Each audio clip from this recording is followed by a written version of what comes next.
جاری کی اور انصار برادری کے دانے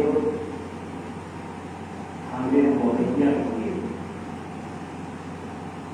جنہوں نے جامعہ نظرۃ العلوم میں تعلیم حاصل کی اور یوں انصار برادری میں کئی علماء پیدا ہوئے، جن میں یہاں کے خطیب علامہ نفیس انصاری ہیں، اور میرے ساتھ جو آئے ہیں علامہ عمران انصاری یہ بھی ہیں، علامہ ارشد جمال بھی ہیں، علامہ راشد انصاری بھی ہیں، علامہ حسن انصاری بھی ہیں، اور بھی کئی حضرات ہیں۔ یہ ان کی سوچ تھی، ان کی فکر تھی کہ انصار برادری میں وفات کرام جو ہیں لیکن علماء نہیں ہو، اور ظاہر ہے کہ دین کا کام بغیر علماء کے نہیں ہوتا، تو ان کی ایک اچھی فکر تھی، اچھی سوچ تھی، اسی کی بنیاد پر انہوں نے ان بچوں کو جامعہ نظرۃ العلوم بھیجا، جنہوں نے تعلیم حاصل کی، اور تعلیم حاصل کرنے کے بعد سستی اور کاہلی کا شکار نہیں ہوئے، بلکہ دین کی اشاعت کے لیے، ترویج کے لیے اور دین کے کام کو آگے بڑھانے کے لیے انہوں نے گورنگی کھنڈی شتاب میں دینی مدرسہ صفہ اسلامیہ قائم کی۔ پھر ان کے شاگرد بھی ہوئے اور یہ سلسلہ جاری اور ساری ہے۔ تو دیکھیے کہ ایک آدمی کی سوچ اور فکر جب اچھی ہو اور وہ اس کے لیے کوشش بھی کرے، کام بھی کرے، یہ نہیں کہ شوق اور ذوق تو ہو لیکن کام اور کوشش بالکل نہ ہو، تو وہ ذوق اور شوق بس اس کی حد تک رہے گا، اس سے آگے نہیں بڑھے گا۔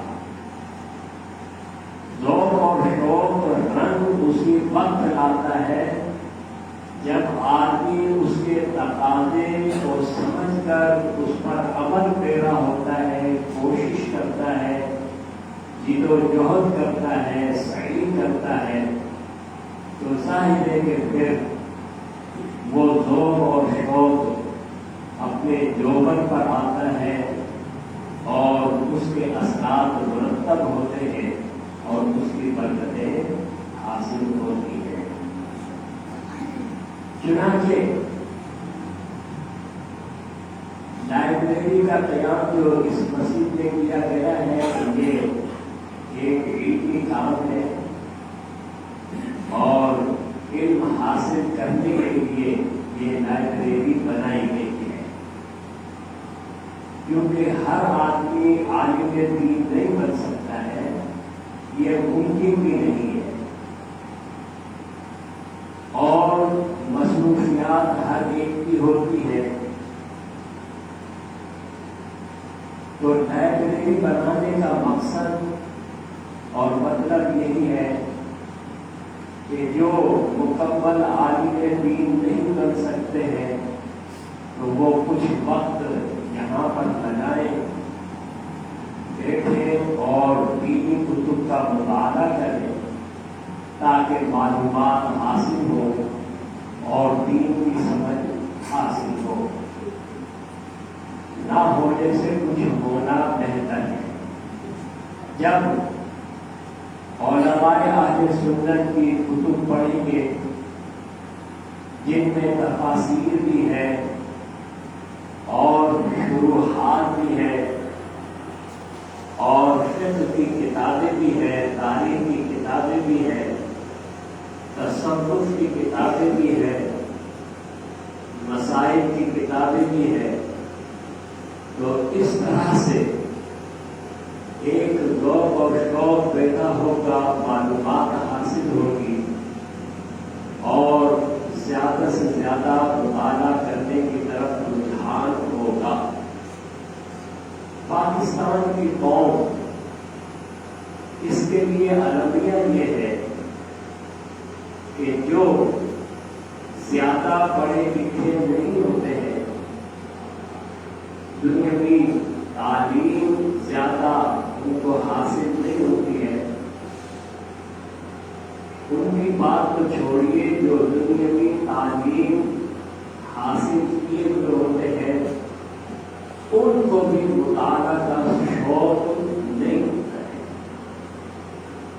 بس جو تعلیم حاصل کرتے ہیں کتاب کو اس حد تک پڑھتے ہیں کہ ہم امتحان میں پاس ہو جائیں اور جیسے تیسے کوئی ملازمت مل جائے، نوکری مل جائے اور بس ہمارا گزارا ہو جائے، لیکن ایک جو خاص جذبہ ہوتا ہے مطالعہ کرنے کا، وہ ہماری قوم میں پایا نہیں جاتا ہے۔ حالانکہ جو دیگر اقوام ہے، دیگر قومیں ہیں، دوسری قومیں ہیں،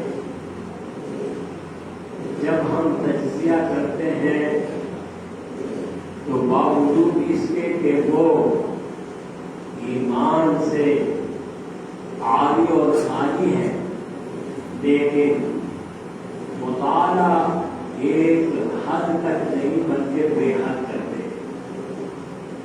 تو یہ ہمارے لیے بہت افسوس کی بات ہے کہ ہم اپنے دین کی کتابوں کا مطالعہ نہیں کرتے ہیں، دوسری کتابوں میں لگے رہتے ہیں۔ اگر کوئی پڑھتا بھی ہے تو کوئی جاسوسی نامی پڑھ رہا ہے، کوئی اخبار جہاں پڑھ رہا ہے، اور بعض اخبار کے ایسے آدمی ہوتے ہیں کہ جب تک وہ اخبار نہ پڑھ لیں ان کا کھانا ہضم نہیں ہوتا ہے۔ تو اس طرح کی چیزیں تو ہم پھر بھی کچھ نہ کچھ پڑھ لیتے ہیں، لیکن جہاں دینی کتاب کی بات آتی ہے تو بس اس کو ایک نظر دیکھ لیتے ہیں، لیکن ایک جذبہ، ذوق اور شوق کہ اسے ہم اپنے ہاتھوں میں لیں اور اس کو پڑھیں، یہ ہمارے یہاں تقریباً مقبول ہے۔ تو بہرحال مایوس نہیں ہونا چاہیے، کوششیں جاری رکھنا چاہیے۔ چنانچہ اسی سلسلے میں یہ لائبریری کا قیام عمل میں لایا گیا ہے تاکہ آپ حضرات آئیں اور وقت دیں اور دینی کتابوں کا مطالعہ کریں، معلومات حاصل کریں اور اپنے علم میں اضافہ کریں۔ میں نے جو آیت کریمہ خطبہ میں تلاوت کی ہے،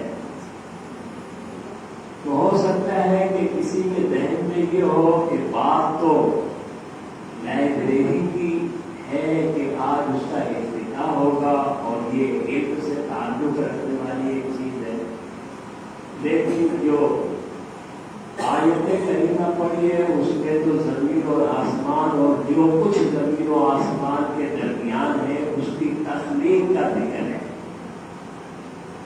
اصل میں نے اللہ تعالیٰ کا یہ کلام اس لیے پڑھا ہے کہ میں ایک چیز کی طرف آپ کی توجہ دلانا چاہتا ہوں۔ آپ ترجمہ سماعت فرما لیں۔ اللہ رب العزت نے اپنے مقدس کلام قرآن حکیم میں ارشاد فرمایا، وَلَقَدْ خَلَقْنَا السَّمَاوَاتِ وَالْأَرْضَ وَمَا بَيْنَهُمَا فِي سِتَّةِ أَيَّامٍ، اور بلا شبہ ہم نے زمین اور آسمانوں کو اور جو ان کے درمیان ہے اس کو 6 دنوں میں پیدا فرمایا۔ 6 دنوں یہ تو ترجمہ آپ نے سن لیا کہ زمین اور آسمانوں کو اللہ تعالیٰ نے پیدا فرمایا، جو ان کے درمیان ہے اس کو بھی اللہ نے پیدا فرمایا، اور 6 دن میں اللہ رب العالمین کی شان تو یہ ہے کہ وہ کن فرمائے تو وہ چیز ہو جاتی ہے، لیکن یہاں پر 6 دن کا ذکر آیا ہے۔ اب یہ 6 دن دنیاوی 6 دن ہے یا وہ 6 دن ہے جو اللہ کے نزدیک ہے، اس سے پتہ نہ لگا، لیکن 6 دن کا ذکر یہاں آیا ہے۔ علماء کرام نے لکھا ہے کہ اس میں حکمت یہ ہے کہ اللہ رب العزت جس کی شان یہ ہے کہ وہ کن فرمائے کہ ہو جا تو وہ چیز ہو جاتی ہے، لیکن وہ 6 دن میں زمین اور آسمانوں اور جو کچھ ان کے درمیان ہے ان کی تخلیق فرماتا ہے، تو اس میں حکمت یہ ہے، اشارہ یہ ہے کہ انسان کو سبق دیا جا رہا ہے کہ وہ کام میں جلد بازی نہ کرے، وہ کام میں جلد بازی نہ کرے، بلکہ کام کو بتدریج سر انجام دے، کام کو بتدریج اسٹیپ بائی اسٹیپ سر انجام دے۔ تو بہرحال یہ تو میں نے ایک مختصر بات آپ سے گزار کی ہے، لیکن جو اصل بات ہے وہ اب میں آپ کے گزار کرتا ہوں۔ سائنسدان وہ تو یہ کہتے ہیں کہ اس کائنات کو بنے ہوئے کروڑ سال ہو چکے، کروڑ، بہرحال کروڑ ہو یا لاکھوں ہو یا ہزاروں سال ہو، لیکن ہم دیکھ رہے ہیں کہ کائنات اور جو کچھ کائنات میں ہے وہ جیسے پہلے تھا ایسے ہی اب بھی ہے، سوائے انسان، سوائے انسان۔ کیا مطلب؟ مطلب یہ ہے کہ آپ ایک چڑیا کو لے لیں، ایک کبے کو لے لیں، مختلف ملکوں میں مختلف پرندے ہوتے ہیں، اور میں نے دنیا کے کئی ملکوں کو دیکھا ہے، لیکن یہ چڑیا ہر جگہ پائی جاتی ہے، کبا بھی ہر جگہ پایا جاتا ہے۔ آپ چڑیا کو لے لیں، کبے کو لے لیں، جیسے کبا ہزاروں سال پہلے اپنی زندگی بسر کر رہا تھا، جو اس کا طریقہ تھا، جو اس کی روش تھی، جو اس کا چال چلن تھا، ہزاروں سال کے بعد آج بھی اس کا وہی طریقہ ہے، اس میں کوئی تبدیلی نہیں ہے۔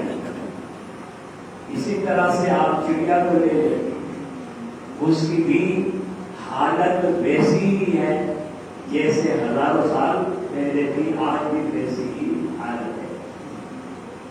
آپ ایک چیونٹی کو لے لیں، ایک ہاتھی کو لے لیں، تو جیسے پہلے تھا ویسے ہی آج بھی ہے۔ تو وجہ کیا ہے؟ وجہ یہ ہے کہ اللہ تعالیٰ نے ان کو وہ علم نہیں دیا ہے جو علم انسان کو دیا ہے، ان کو جو علم دیا ہے اور ودیت دیا ہے وہ ایک حد میں ہے، بس اسی کے اندر یہ گھوم رہے ہیں اور اسی کے اندر یہ چکر لگا رہے ہیں، اس سے آگے نہیں بڑھ رہے۔ جبکہ انسان کو اللہ تعالیٰ نے وہ علم دیا ہے کہ وہ اس علم کے بلبوتے پر ہزاروں سال پہلے جس طرح دنیا میں زندگی گزار رہا تھا اس میں، اور آج جو زندگی گزار رہا ہے اس میں زمین و آسمان کا فرق ہے، اس میں زمین و آسمان کا فرق ہے۔ پہلے وہ ہفتوں سے اپنے جسم کو چھپاتا تھا، پھر اس نے موٹا کپڑا بنانا شروع کر دیا، پھر باریک کپڑا بنانا شروع کر دیا۔ اب آپ دیکھیں ہزاروں قسم کے کپڑے وہ بنا رہا ہے اور زیب کر رہا ہے۔ یہ وہی علم ہے جو اللہ تعالیٰ نے انسان کو عطا فرمایا ہے، جس کے بلبوتے پر وہ دن بہ دن ترقی کر رہا ہے اور آگے بڑھ رہا ہے۔ یوں ہی آمد و رفت کے جو ذرائع ہیں جو پہلے پیدل چلتا تھا، پھر جانوروں پر سواری کرنے لگا، پھر اس نے گھڑا گاڑی بنا لی، بیل گاڑی بنا لی، پھر اس کے بعد سائیکل بنا لی، پھر بائک بنا لی، کار بنا لی، ٹرین بنا لی، ہوائی جہاز بنا لیے، آبدوز بنا لی، یعنی اتنی ترقی کر لیا۔ یہ وہی علم ہے جو اللہ تعالیٰ نے اس کو عطا فرمایا ہے کہ ایک لوہا جس کی فطرت ہے کہ آپ اس کو اوپر پھینکیں تو وہ نیچے آ جاتا ہے، اوپر نہیں اڑتا۔ آپ اگر اسے اٹھا کر اوپر پھینکیں گے تو وہ نیچے آ جائے گا، لیکن انسان نے اسی علم کی بدولت اس لوہے کو فضاؤں میں اڑا دیا۔ آج دنیا بھر کے سفر جہازوں میں ہو رہے ہیں۔ یہ وہی علم ہے جو اللہ تعالیٰ نے عطا فرمایا ہے کہ کوئی دن کوئی رات وہ الگ ہے، کوئی گھڑی بلکہ کوئی منٹ یا کوئی سیکنڈ ایسا نہیں ہے کہ جس میں انسان فضا میں سفر نہ کر رہا ہو۔ ہر وقت جس طرح انسان زمین پر رہتا ہے اس طرح وہ فضا میں بھی سفر کر رہا ہے، اور اسی دھات میں بیٹھا ہوا ہے جس دھات کی فطرت یہ ہے کہ اگر آپ اوپر کی طرف پھینکیں تو وہ نیچے کی طرف آتی ہے، لیکن اسی دھات کو علم کے ذریعے سے اس نے فضا پہ اڑنے والا بنا دیا۔ سمندر پر کشتی اور جہاز تو پہلے بھی چل رہے تھے، یہ بھی انسان نے اپنے علم کی بنیاد پر کیا، لیکن اب تو یہ اتنا علم ترقی کر گیا ہے کہ سمندر کے اندر تہ کے اندر وہ بڑے مزے سے آپ روز میں سفر کر رہا ہے جیسے اپنے گھر میں بیٹھا ہوا ہے۔ اور یہی معاملہ ہوائی جہاز کا ہے، پتہ ہی نہیں چلتا ہے کہ میں اپنے کمرے میں بیٹھا ہوا ہوں یا ہوائی جہاز میں بیٹھا ہوا ہوں۔ ہاں موسم خراب ہوتا ہے تو کچھ جھٹکے لگتے ہیں تو پتہ چلتا ہے کہ گھر میں نہیں ہوں، ہوائی جہاز میں بیٹھا ہوں۔ تو عرض کرنے کا مدعا یہ تھا کہ انسان دن بہ دن ترقی کر رہا ہے۔ انسان کے علاوہ کسی بھی جانور کو آپ لے لیں وہ اپنی حد ہی میں گھوم رہا ہے اور اپنی حد ہی میں چکر لگا رہا ہے، بس وہ علم جو اللہ نے اسے بقیت فرما دیا ہے بس اسی کے اندر وہ گھوم رہا ہے، ترقی بالکل بھی نہیں کی ہے۔ جیسے ہزاروں سال پہلے اس کی بود و باش تھی، ہزاروں سال کے بعد بھی اس کی بود و باش وہی ہے، لیکن انسان کہاں سے کہاں پہنچ گیا ہے۔ تو جب یہ مادیات کا علم انسان اس کو استعمال کرتا ہے تو کہاں سے کہاں پہنچ جاتا ہے۔ ظاہر ہے کہ جنہوں نے اس علم میں وقت لگایا اور اپنی عمریں لگائی تو انہوں نے مادیات میں ترقی کی اور کہاں سے کہاں پہنچ گئے۔ تو جو بھی کوشش کرے گا اسے پھل تو ملے گا۔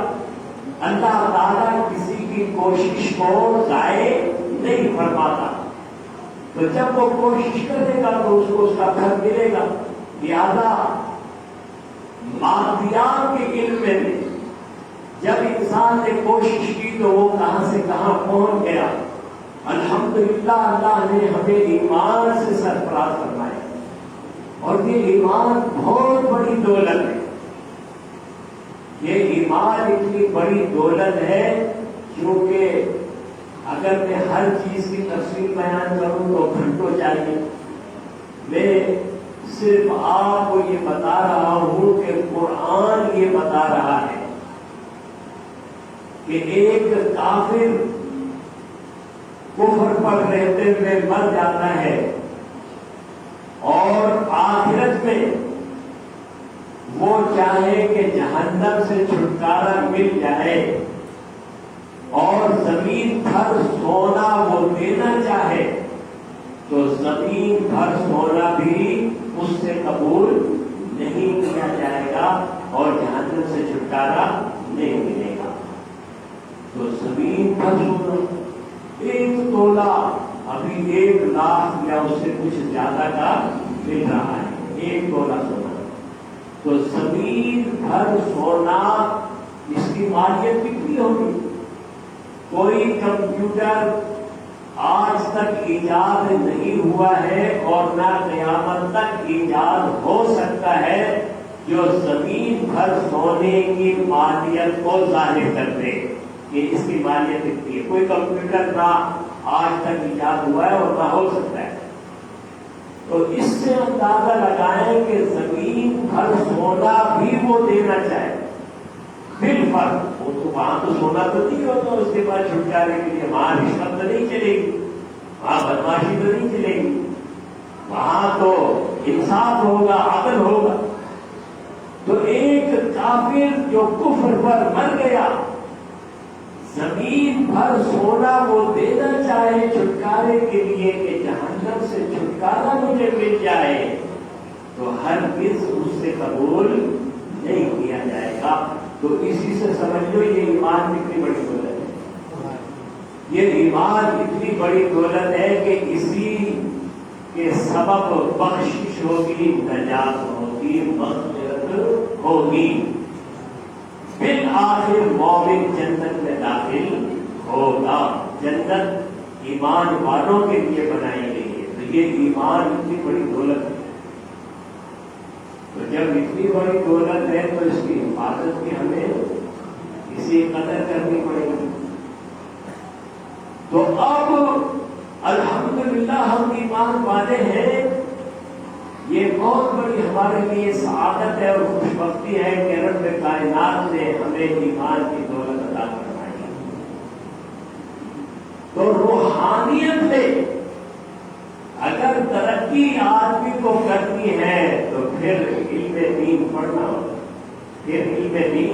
پڑھنا ہوگا۔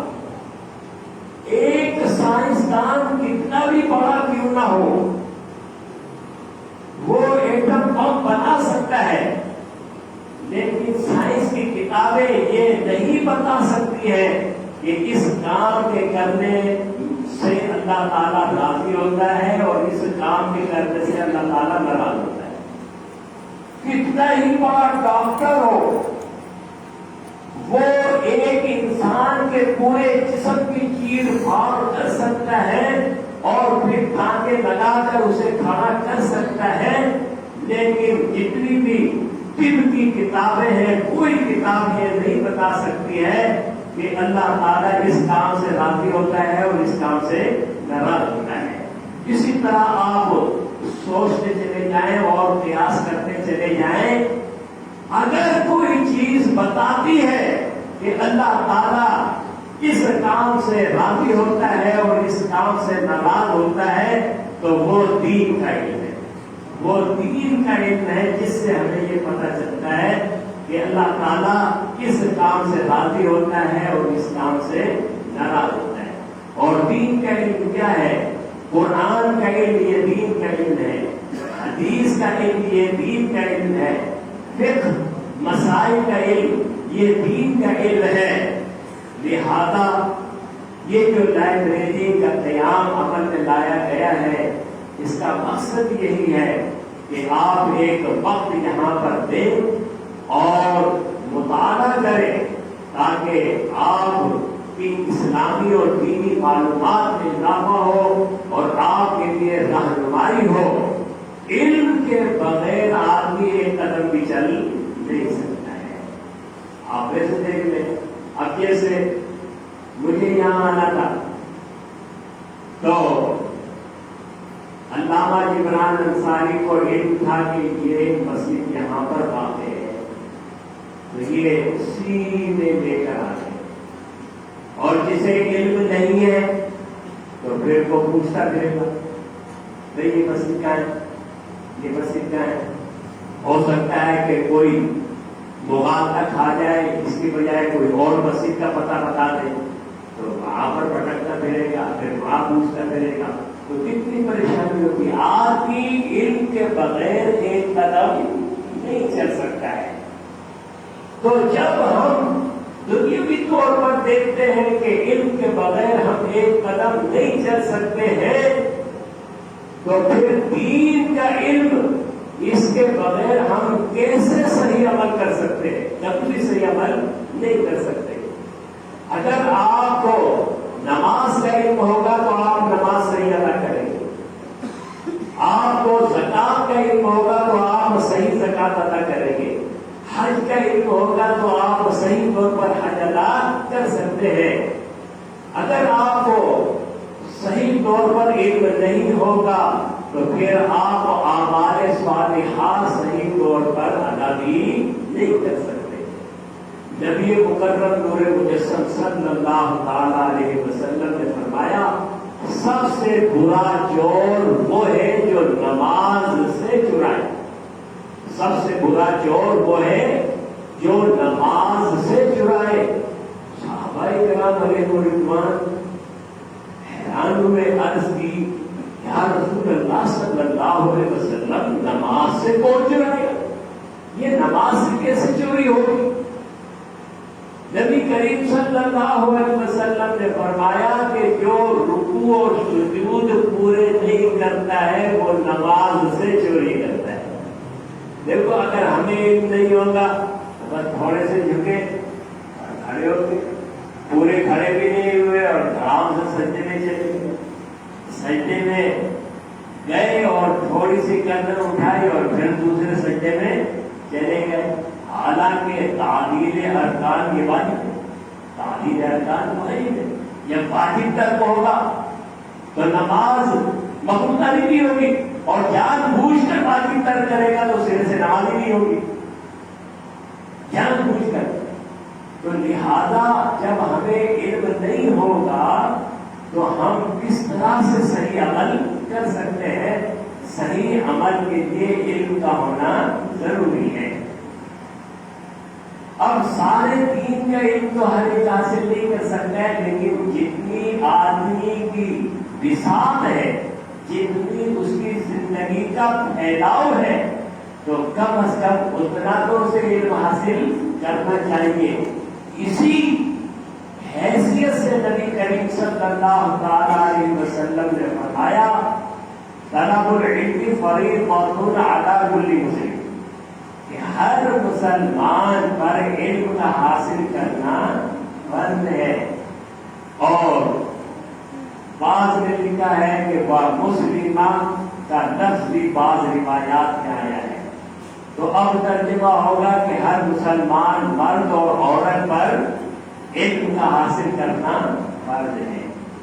لیکن جو مشہور اور معروف روایت ہے اس میں وہ مسلمہ کا ذکر نہیں ہے، لیکن فکر نہ بھی ہو تو مسلم کے تحت مسلمہ خود بخود آ جاتی ہے، مسلمہ خود بخود آ جاتی ہے، کیونکہ عام طور پر شریعت مطہرہ نے مردوں کے لیے احکام بیان کیے ہیں اور عورتیں خود بخود اس میں داخل اور شامل ہیں اور اس کے تابع ہیں، جب تک کہ کوئی ایسا قرینہ نہ ہو جو عورتوں کو اس حکم سے خارج کر رہا ہو۔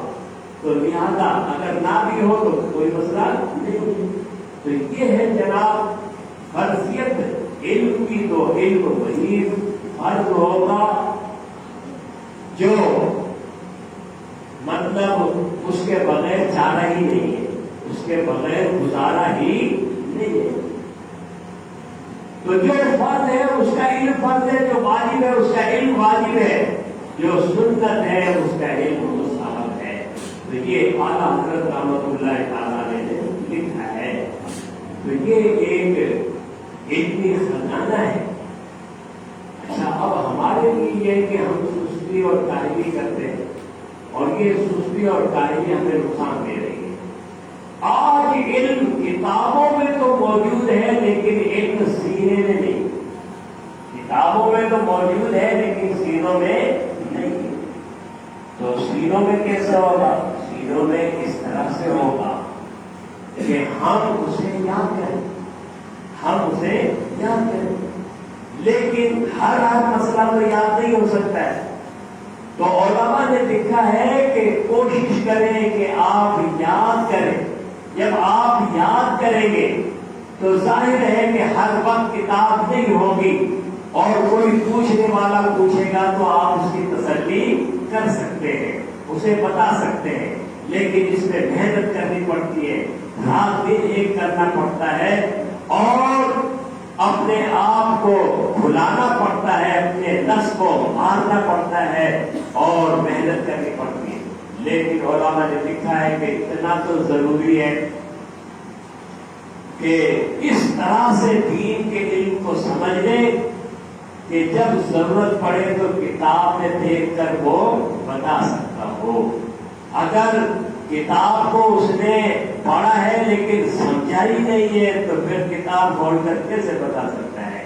تو کتاب کا سمجھنا ضروری ہے، یعنی علم دین کی کتاب کا سمجھنا ضروری ہے، اور اسے جہاں تک ہو سکے، جتنا ہو سکے یاد کرنا، یہ اس کے لیے بہت بہتر ہے اور بہت اچھا ہے۔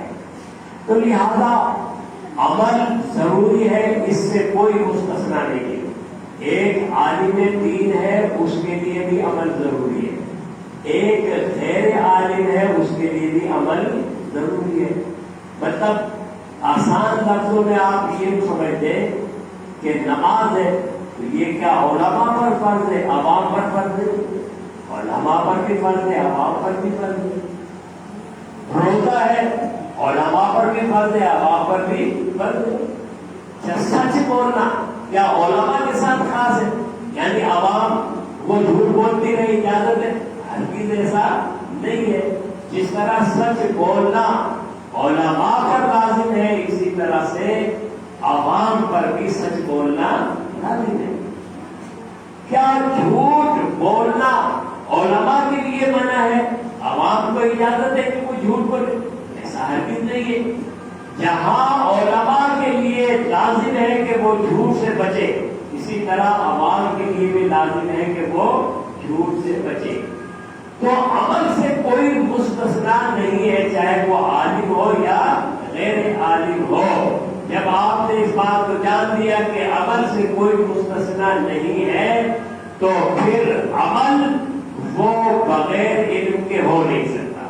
لیکن بات یہ ہے کہ ہر آدمی تو عالم دین نہیں بن سکتا ہے۔ تو جب ہر آدمی عالم دین نہیں بن سکتا ہے اور عمل ہر ایک کے لیے ضروری ہے، تو لہذا اب کیا کیا جائے؟ تو اب یہ کیا جائے گا کہ جو غیر عالم ہے وہ عالم سے پوچھے اور عمل کرے، عالم سے پوچھے۔ اسی لیے فرمایا فَاسْأَلُوا أَهْلَ الذِّكْرِ إِن كُنتُمْ لَا تَعْلَمُونَ، اگر تم نہیں جانتے ہو تو اہل علم سے پوچھو۔ لہذا ایسا نہیں ہو سکتا کہ عوام یہ کہے کہ ہمیں تو علم نہیں ہے، ہم تو عالم نہیں ہے، لہذا ہم عمل سے مستثنا ہو گئے، ہمارے لیے عمل نہیں ہے۔ نہیں، عمل تو ہر ایک کے لیے، جیسے مثالیں میں دے چکا ہوں۔ اب عمل صحیح کب ہوگا؟ جب علم ہوگا، اور وہ عالم نہیں ہے، غیر عالم ہے، تو ان کے لیے لازمی ہے کہ وہ علماء کی صحبت اختیار کریں اور ان سے معلوم کریں اور عمل کریں، کیونکہ عمل تو کرنا ہے۔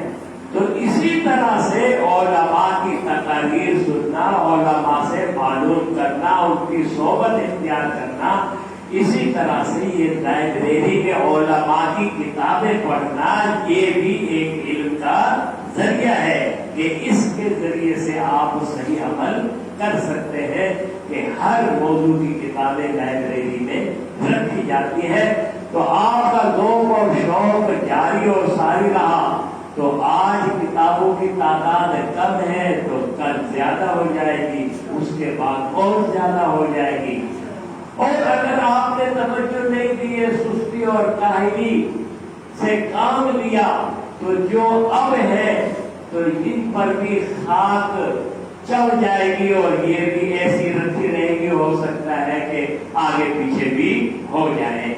تو یہ آپ کے لیے ضروری ہے کہ آپ اپنا وقت لازمی تہیا کر لیں کہ ہمیں وقت دینا ہے اور مطالعہ کرنا ہے. تو جب آپ یہ تہیا کر لیں گے، پکا ارادہ کر لیں گے تو انشاءاللہ العزیز یہ لائبریری آپ کے لیے بڑی مفید ثابت ہوگی اور جنہوں نے یہ خرچہ کیا ہے ان کے لیے یہ صدقہ جاریہ ہوگا. دیکھیں ڈاکٹر اگر یہ کہتا ہے کہ بھئی روزانہ آپ کو 15 منٹ جو ہے واک کرنی ہے، چلنا ہے، تو آپ پابندی سے 15 منٹ واک کرتے ہیں، آدھے گھنٹے واک کرتے ہیں، چلتے ہیں، یہ جسم کے لیے مفید ہے.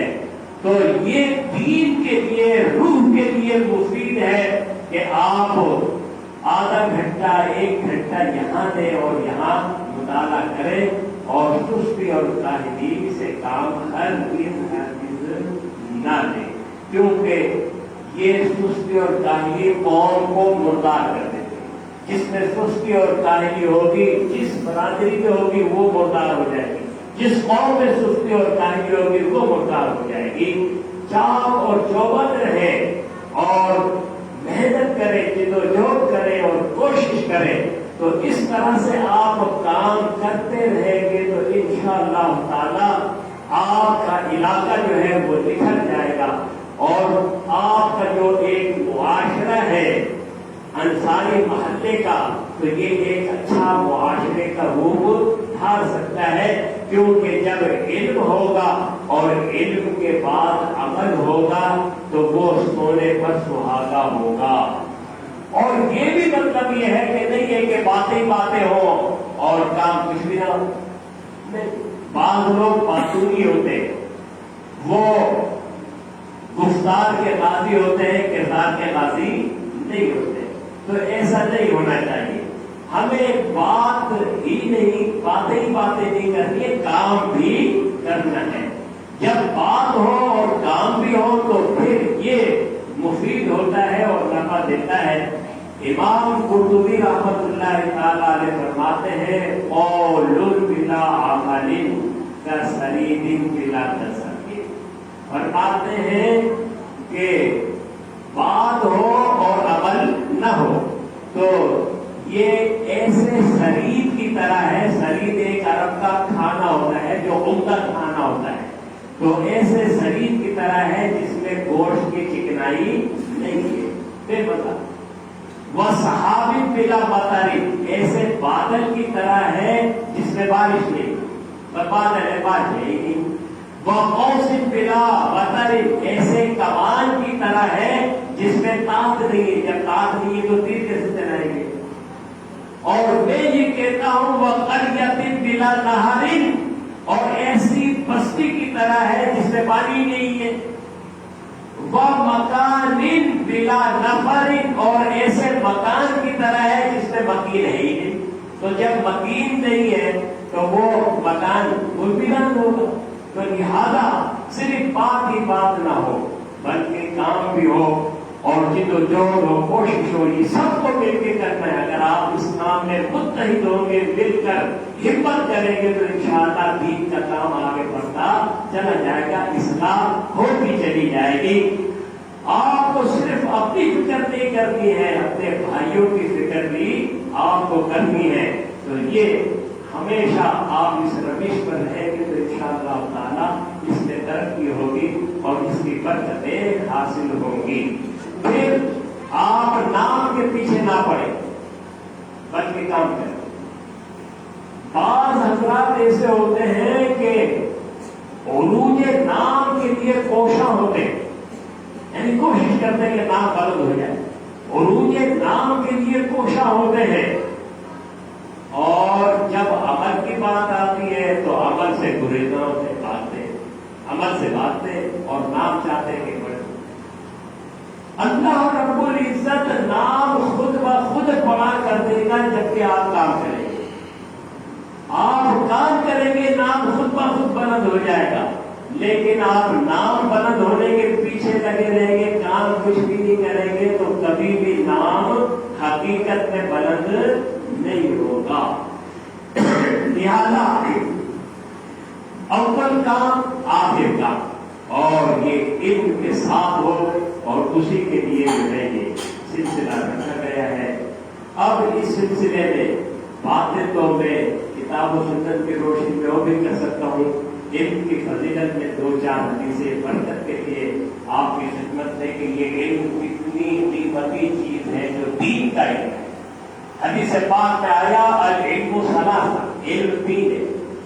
علماء نے لکھا ہے کہ یہ جو آیا العلم ثلاثہ، علم تین ہے۔ العلم میں جو الف لام ہے یہ آدھے خارجی کا ہے۔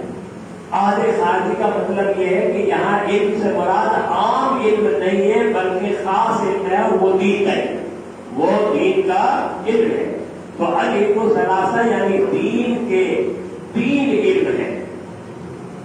آیت محکمہ، ایک آیت محکمہ ہے، وسنت قائمہ، ایک سنت قائمہ ہے، وفریضۃ عادلہ، اور فریضہ عادلہ ہے۔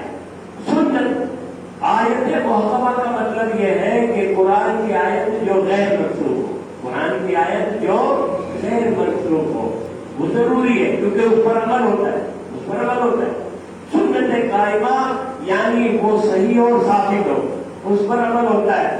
اور فریضۃ عادلہ یعنی دین کے احکام جو اجتہاد سے نکالے جاتے ہیں، تو اس کے اوپر جو ہے یہ تین علم ہے، باقی جو ہے وہ زائد ہے، یعنی دین کے یہ تین علم ہے۔ اور جو دین کا علم حاصل کرتا ہے، محنت کرتا ہے، رسول اللہ صلی اللہ علیہ وسلم نے ارشاد فرمایا، نبی کریم صلی اللہ علیہ وسلم نے ارشاد فرمایا علماء کی فضیلت کو بیان کرتے ہوئے، ان اللہ تعالی وملائکتہ واہل السماوات والارض، بے شک اللہ تعالی اور اس کے فرشتے اور زمین اور آسمان والے، زمین اور آسمان والے، حتی النملۃ حتی النملۃ حتی النملۃ، تینوں طرح سے پڑھا جاتا ہے۔ یہ علماء جانتے ہیں، یہ جو پڑھے ہوئے ہیں سب کو معلوم ہے کہ حتی ابتدائیہ ہوگا تو حتی النملۃ پڑھا جائے گا، اگر عاطفہ ہوگا تو حتی النملۃ پڑھا جائے گا، اور اگر یہ جازمہ ہوگا تو حتی النملۃ پڑھا جائے گا۔ تو اللہ تعالیٰ اور اس کے فرشتے اور زمین اور آسمان والے یہاں تک کہ چیونٹی فی جوہریہا، اپنے سوراخ میں، چیونٹی اپنے سوراخ میں بنتے، وحتی الحوت اور مچھلی، لَيُصَلُّونَ عَلَى مُعَلِّمِ النَّاسِ الْخَيْرَ، اس کے لیے دعائیں استغفار کرتی ہے جو لوگوں کو بھلائی کی باتیں سکھاتا ہے، جو لوگوں کو بھلائی کی باتیں سکھاتا ہے۔ تو یہ بھلائی کی باتیں سکھانا یہ کتنا بڑا مقام ہے اور مرتبہ ہے۔ نبی کریم صلی اللہ علیہ وسلم نے اسی لیے ارشاد فرمایا کہ ان العلماء ورثۃ الانبیاء، بے شک علماء یہ انبیاء کے وارث ہیں۔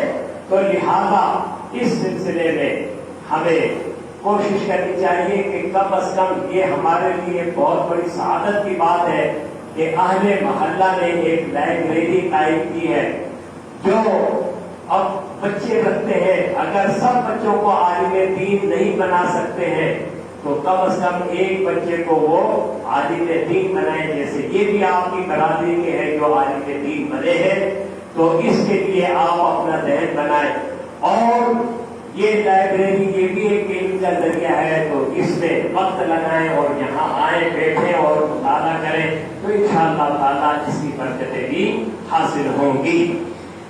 اللہ رب العزت آپ کو مجھ کو ہم سب کو صحیح طور پر عمل کرنے کی توفیق رحیم مرحمت فرمائے، اسے موقع غنیمت جانے اور اس میں مزید بڑھ چڑھ کر اور بھی اپنے یہ جو آپ کے علاقے کے علماء ہیں ان سے مشورہ کر کے مزید اس میں ترقی کرنی چاہیے تاکہ زیادہ سے زیادہ دین مدین کی خدمت ہو سکے۔